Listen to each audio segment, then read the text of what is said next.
Imagine boarding a flight not to London or Paris, but to Londinium. Imagine opening your newsfeed and reading statements issued by the Senate in Rome, not as a relic of history, but as the central government of half the world. Imagine if the Roman eagle never fell. In 476 AD, the Western Roman Empire collapsed, or at least that's what we're told.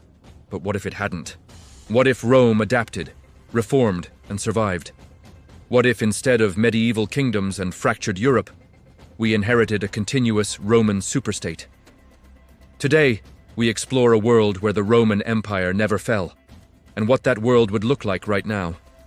The fall of Rome wasn't one dramatic explosion, it was a slow erosion.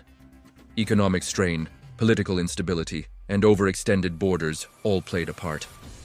But here's the thing most people overlook. The Eastern Roman Empire, what we call Byzantium, did survive.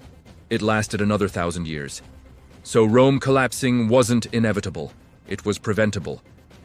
Imagine a scenario where Western emperors successfully reform the tax system, integrate migrating tribes more effectively into Roman citizenship, and decentralize power without losing control. Instead of fragmenting, Rome evolves. It becomes less of a rigid empire and more of a federated Roman commonwealth. The legions modernize and citizenship expands. There are no dark ages, no collapse of trade, no total cultural reset, just continuity. If Rome survives, feudal Europe as we know it likely never emerges.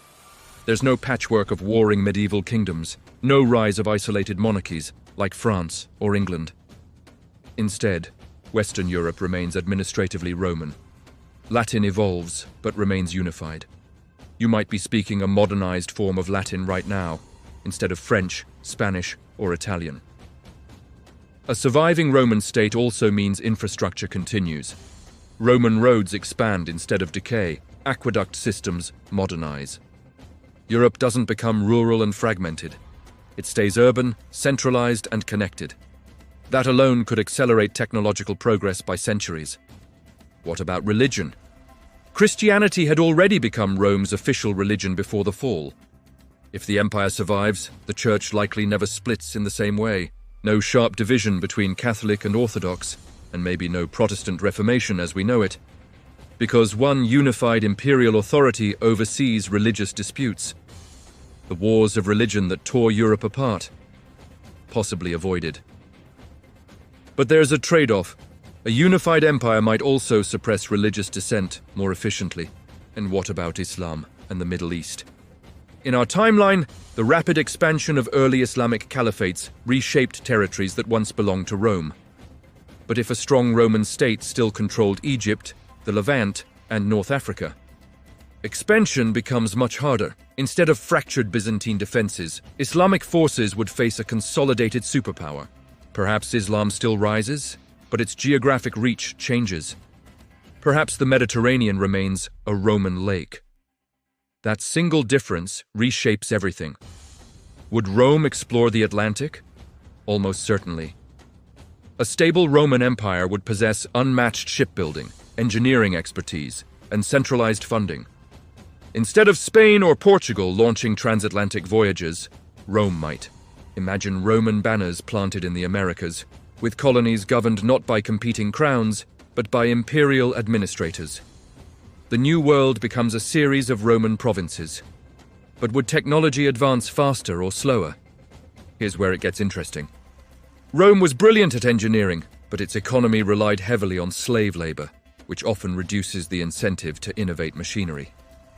The Industrial Revolution in our timeline emerged partly from fragmented European competition. If Rome remains unified, that competition shrinks. We might have earlier administrative efficiency, but slower technological breakthroughs. Or maybe Rome reforms its labor system, leading to earlier mechanization.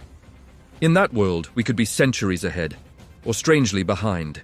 So let's fast forward to today. Instead of dozens of European nations, there is one dominant Mediterranean superstate. The capital, likely still Rome. Africa's northern coast is deeply integrated into the empire. Western Europe is fully unified. Nationalism as we know it might never fully develop. Instead of being French or Italian, you are simply Roman. There is a romantic idea that if Rome never fell, the world would be more advanced and stable. But history is rarely that simple. Fragmentation breeds innovation. Competition drives progress. Collapse sometimes clears the way for reinvention. The fall of Rome gave rise to nations, rivalry, and eventually, modernity. If Rome never fell, maybe we gain stability, but lose the spark that chaos ignites. Even in our world, Rome never truly disappeared.